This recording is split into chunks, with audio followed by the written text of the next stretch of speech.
तो प्यारे बच्चों, केमिकल काइनेटिक्स एक पार्ट है हमारे फिजिकल केमिस्ट्री का, जिसमें काइनेटिक्स का मतलब होता है, जो उसकी लैटिन मीनिंग होती है वो काइनेसिस होती है, जिसका मतलब होता है मूवमेंट।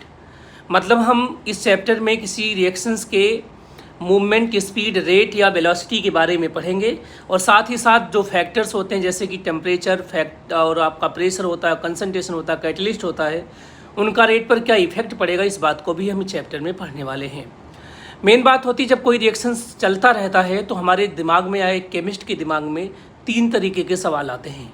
पहला सवाल आता है कि ये जो रिएक्शंस है ये होगा या नहीं होगा, माने कि रिएक्शन फीजिबल होगा या नहीं होगा। तो जब फीजिबिलिटी का टर्म आए तो आपको जाना पड़ेगा थर्मोडायनेमिक्स में। वो बताता है कि अगर उस रिएक्शन के लिए डेल्टा जी नेगेटिव है तो फीजिबल होगा, डेल्टा जी पॉजिटिव है तो फीजिबल नहीं होगा, और डेल्टा जी जीरो है तो रिएक्शन इक्विलिब्रियम में आ जाएगा। दूसरा क्वेश्चन हमारे जहन में आता है कि रिएक्शन किस एक्सटेंट तक होगा, कितना होगा, पूरा कंप्लीट हो जाएगा, कुछ रह जाएगा। इसके लिए हमारे पास चैप्टर है केमिकल इक्विलिब्रियम। तीसरा जो इंपॉर्टेंट पार्ट है कि मुझसे पूछा था रिएक्शन कितनी तेजी से होगा, उसकी स्पीड क्या होगी, उसकी वेलोसिटी क्या होगी, उसकी रेट क्या होगी, तब हम आते हैं केमिकल काइनेटिक्स में।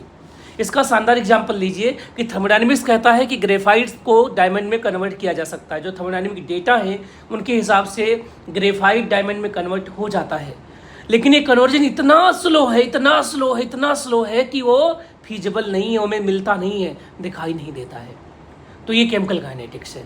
तो केमिकल काइनेटिक्स में हम ऐसे रिएक्शंस को पढ़ेंगे जिनका जो टाइम है, कंप्लीशन टाइम है, वो एक कुछ सेकंड से लेकर के एक दिन तक का हो। अगर वो कुछ दिन से ज़्यादा हो जाएंगे तो उनको हम वेरी स्लो रिएक्शन में रखेंगे और उनकी स्टडी नहीं कर पाएंगे।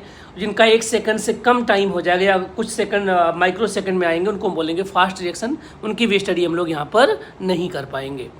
क्लियर है? तो जो मॉलिक्यूलर रिएक्शन होते हैं, ऑर्गेनिक रिएक्शंस होते हैं, उनकी स्टडी हम लोग केमिकल काइनेटिक्स में करते हैं, उनको हम स्लो रिएक्शन के नाम से जानते हैं।